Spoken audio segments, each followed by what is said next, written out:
अब आता है इसके बाद इलेक्ट्रोस्टेट्स में, अब हम लोग लेंगे रिंग।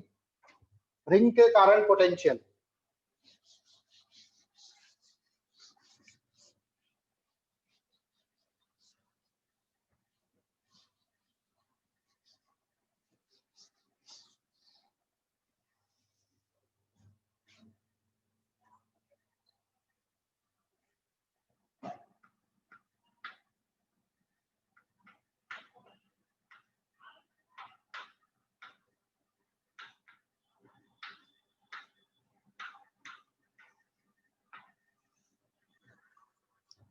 ठीक है, अब लेंगे हम potential due to R ring.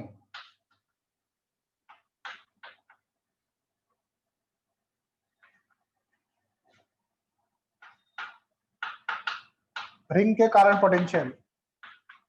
तो मान लो मैंने एक रिंग ले ली और इस रिंग पर कितना चार्ज है, क्यू चार्ज है। तो बताओ उसके सेंटर पर पोटेंशियल कितना होगा, इसकी रेडियस है आर।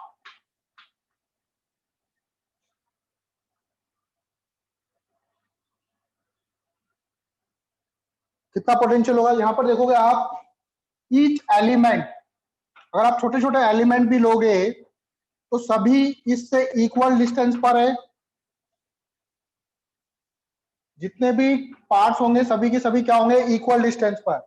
तो सेंटर पे पोटेंशियल कितना आएगा, सी बोल दो सेंटर को, तो वी सी इक्वल टू आ जाएगा के क्यू बाय आर। पोटेंशियल का फॉर्मूला क्या होता है, के क्यू बाय आर। अच्छा, ये अगर सेमी सर्कुलर रिंग होता तब कितना होता। मान लो सेमी सर्कुलर रिंग है और इस सेमी सर्कुलर रिंग पर चार्ज दे रखा है क्यू, तो बताओ यहां पर सी पॉइंट पर पोटेंशियल कितना होगा इस केस में।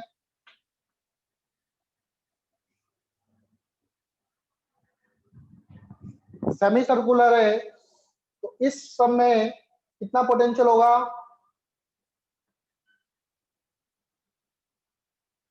अगेन ईच एलिमेंट जो होगा वो कितनी डिस्टेंस पर होगा, सभी आर डिस्टेंस पर है। मतलब ये टोटल जो क्यू चार्ज है वो इक्वल डिस्टेंस पर है, और जो पोटेंशियल होती है वो स्केलर क्वांटिटी होती है, तो डायरेक्ट ये के क्यू बाय आर होगा।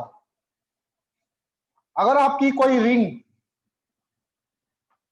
नॉन यूनिफॉर्म रिंग है, ये तो यूनिफॉर्म थी, नॉन यूनिफॉर्मली चार्ज डिस्ट्रीब्यूट है,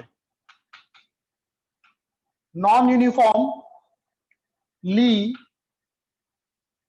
Q distributed, non uniformly Q distributed है, तो इसके सेंटर पे भी potential k Q by are ही होगा।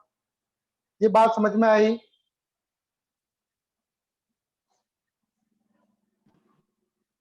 Yes sir. अब अगर रिंग के एक्सिस के किसी पॉइंट पर पूछ ले तो वहां पर कितना पोटेंशियल होगा।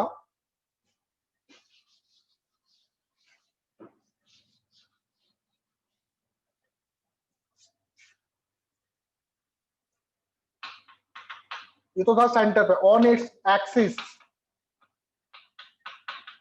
जैसे रिंग को मैंने ऐसे रख दिया और रिंग पर चार्ज मान लिया क्यू, ये रिंग की एक्सिस,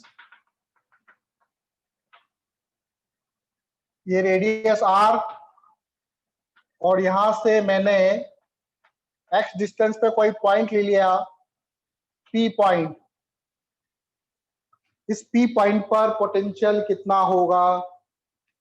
अगेन रिंग का हर एलिमेंट यहां से कितनी डिस्टेंस पर होगा,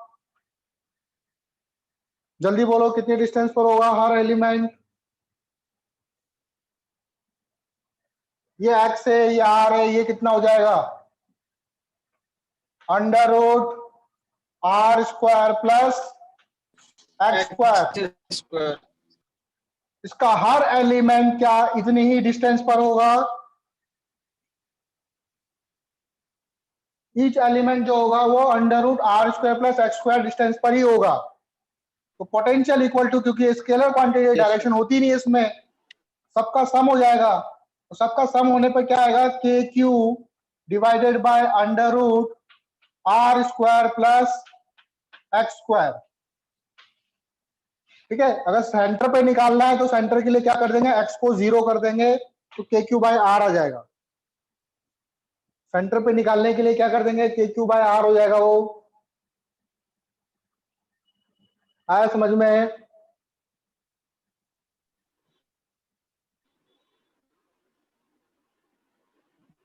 Yes, sir.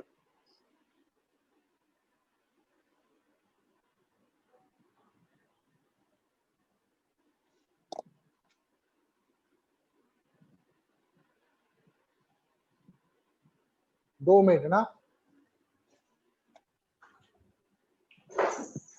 Sir, recording on है।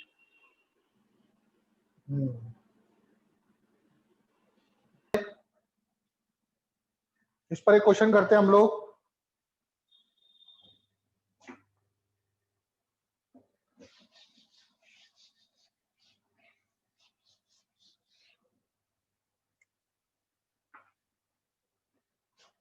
दो रिंग ले लिए से,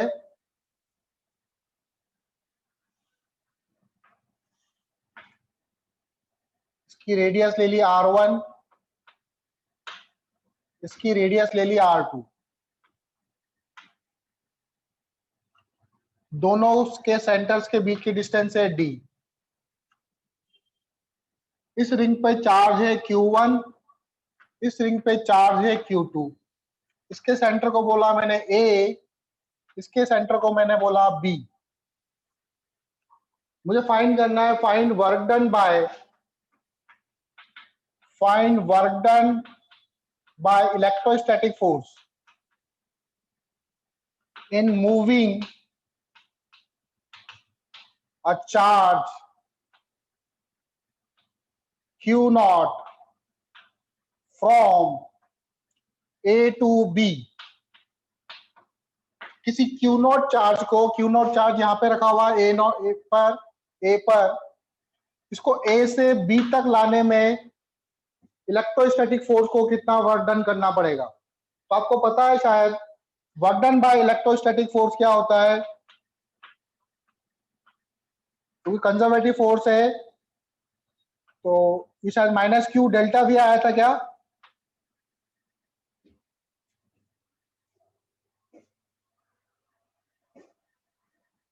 माइनस क्यू डेल्टा भी आया था ना शायद। तो पहले ए पे पोटेंशियल निकालो। हाँ बेटा, होगा। देखो कैसे करेंगे, मैं बताता हूं। पहले तो ए पर पोटेंशियल, एक तो इसके खुद की रिंग के कारण पोटेंशियल होगा, और इस एक्सिस के लिए, सॉरी इस वाली रिंग के लिए ये पॉइंट एक्सिस पे लाई कर रहा है ए पॉइंट पे पोटेंशियल क्या होगा, इसके खुद के कारण कितना होगा, सेंटर पे आ रहा है तो के Q one by are, R1, ये समझ में आया, प्लस इसके कारण कितना होगा, के q two divided by R2 का स्क्वायर प्लस D का स्क्वायर का अंडर रूट। ये बात समझ में आई क्या? हाँ जी सर। ए पॉइंट पे पोटेंशियल एक तो खुद की रिंग के कारण होगा, और इस रिंग के कारण यहाँ पे potential k q two by R square plus D square होगा, R2 का स्क्वायर प्लस डी का। अब बी पॉइंट पे पोटेंशियल, बी पर भी खुद के रिंग के कारण, बी पॉइंट पे potential k q two by R2 plus k Q one by R1 square plus D square का root. Now work done by electrostatic force अभी मैंने बताया था, that is minus q delta V. Delta we क्या होता है, Q की जगह आ जाएगा, क्यू नॉट चार्ज को मूव करवा रहे हैं। डेल्टा वी क्या होता है, फाइनल माइनस इनिशियल पोटेंशियल। ए से बी जा रहा है तो वी बी माइनस वी हो जाएगा, माइनस साइन को अंदर ले जाओ तो जाएगा Q naught V A minus Q naught V B. Value put कर दो, work done by electrostatic force Q naught V A कितना है, वी ए की वैल्यू पुट कर दो, K Q one by R1 plus KQ2 by R2 का square plus D का square का रूट माइनस Q0 VB कितना है Q0 KQ2 by R2 plus KQ1 divided by R1 का स्क्वायर प्लस D का square. ठीक है, दिस इज द आंसर। ये आंसर आएगा आपका। अगला क्वेश्चन देखो,